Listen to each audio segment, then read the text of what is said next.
રાક્ષસ યક્ષ ભૂત ભૈરવ રે, મળે પ્રગટ તો તરે એ સર્વ રે. વળી પશુ પંખી સરીસાપ રે, તે પણ તરે પ્રભુ પ્રતાપ રે. વૃક્ષ વેલી પામે પરમ ગતિ રે, ફળ ફૂલ દળ દારવતી રે. સ્થૂળ સૂક્ષ્મ જડ ચૈતન રે, પ્રભુ પ્રગટ પ્રસંગે પાવન રે. સ્થાવર જંગમ ચરાચર જે હરે, પ્રભુ પ્રગટ મળે તરે તે હરે. જોને રામ કૃષ્ણાદિ અવતાર રે, તેથી બહુ થયા ભવ પાર રે. સ્થાવર જંગમ સ્થૂળ સૂક્ષ્મ રે, ચરાચર પામ્યા ગતિ પરમ રે. તેનો ગણતા ન આવે પાર રે, એમ થયો બહુનો ઉદ્ધાર રે. કૈક મનુષ્ય તર્યા નરવામ રે, પશુ પંખી પામ્યા હરિધામ રે. કૈક ભૂત પ્રેત ને ભૈરવ રે, વૃક્ષ વેલી ખગ મૃગ સર્વ રે. આગે બહુ થયા અવતાર રે, તેથી આજ સામર્થ્ય પાર રે. જોને આ સમે ઉદ્ધાર્યા કઈ રે, તે તો લખતા લખાય નઈ રે. રામ અવતારે કઈ રહી ગયા રે, તે કૃષ્ણ અવતારે પાર થયા રે. કૃષ્ણ અવતારે ગયા તારહી રે, તે તો આજ ઉદ્ધારિયા કઈ રે.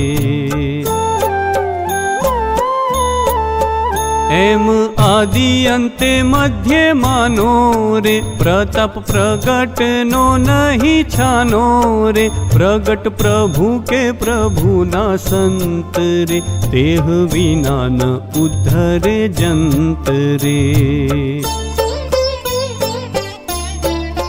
દેહ બેઉ રીત વિના બીજે રે, કોઈ રીતે કલ્યાણ ન પ્રતિજે રે. સર્વે શાસ્ત્રનું સિદ્ધાંત કહ્યું રે, કેવા હવે કેડે નથી રહ્યું રે.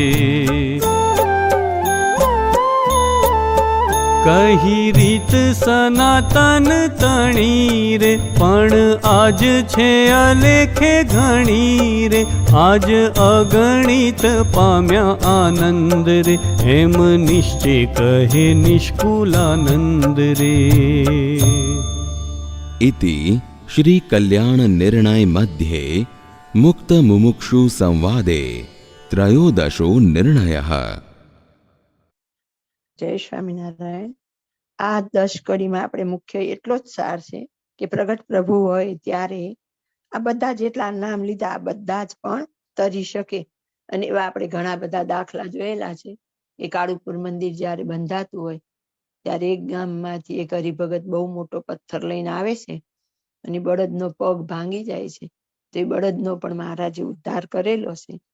મહારાજના વખતમાં કોઈ પણ અવતાર હોય ત્યારે કોઈ હાજર હોય, પ્રત્યક્ષ હોય ત્યારે આવી રીતે રાક્ષસો ભૂત પ્રેત બધાનો ઉદ્ધાર થાય છે. અને ડિટેલમાં તો દ્રષ્ટાંત નહીં લેવાય, કારણ કે એનો તો પાર વગર ના હોય દ્રષ્ટાંત.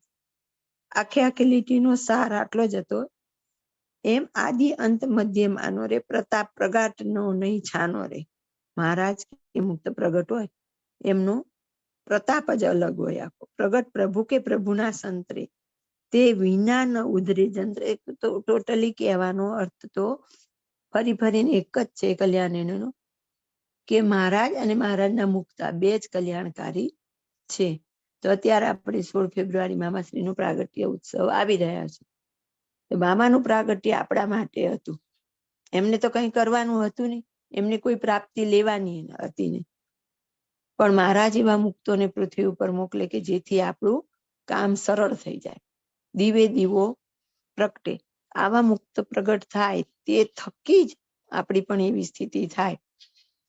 હવે એવા મામા આપણને મળ્યા અને એમાં આજ આપણે વિશેષ કરીને 18મું વચનામૃત સિલેક્ટ કરેલું છે. એની પાછળ મુખ્ય કારણ એક જ છે કે મામાએ આપણને અમૃત સરિતામાં પ્રથમના 18ની પારણ કરવાનું કહેલું છે. એટલે આજે આપણે વિશેષ કરીને 18મું વચનામૃત સિલેક્ટ કરેલું છે. આટલી કડીનો સાર આટલો જ છે કે જ્યારે મહારાજ કે મહારાજના મુક્ત પ્રગટ હોય ત્યારે ગમે તેવા જીવનું પણ કલ્યાણ થાય. એનું દ્રષ્ટાંત લઈએ, બાપાશ્રી જ્યારે સંતોએ સહિત એક વખત નીકળ્યા હોય ત્યારે એક સમડી હોય ઉંદરને ઝાપટ મારે અને બાપાશ્રી પાણી કે તો કોઈ સંતો પાસે પાણી હોતું નથી, તો રોડ ઉપરથી જરાક ચપટી ધૂળ લે અને ઉંદર ઉપર આમ નાખીને બાપાશ્રી એને ધામમાં મોકલી દે. આવા તો ઘણા બધા એવા દ્રષ્ટાંત હોય કે જ્યારે પ્રગટ હોય ત્યારે એવી રીતે ગમે તેના કલ્યાણ કરે. પણ પછી મુનિ સ્વામીની વાતમાં, બાપાશ્રીએ રહસ્યાર્થમાં, ગોપાળાનંદ સ્વામીની વાતમાં બધે જ કહી દીધું, પ્રગટની વાત જુદી છે, ત્યારબાદ તો શાસ્ત્ર પ્રમાણે જ કલ્યાણ થાય. અને એટલા માટે જ પ્રથમનું 18મું વચનામૃતમાં મહારાજે કહી દીધું કે 18 પુરાણ કે પૃથ્વીના શબ્દ માત્રનો સાર, તો કે આ પ્રમાણે સમજશે અને વર્તશે તે જ મુક્ત થશે.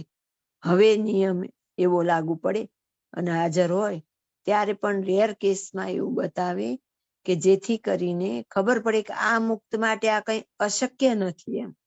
બાકી તો બાપાશ્રીની વાતોના પરચા વિભાગમાં છે કે બાપાશ્રી એક સંત દેહ મુકતા હોય છે ત્યારે બીજા સંતોને કીધું કે જાઓ તમે એને પૂર્વની સ્મૃતિ થઈ છે ભૂલાવો, નહીતર આ સ્થાનમાં પણ ધૂણશે ને ભૂત થશે તો અમારી આબરૂ જશે. એટલે દરેકનો સાર સમજતા શીખવો પડે. જય સ્વામિનારાયણ.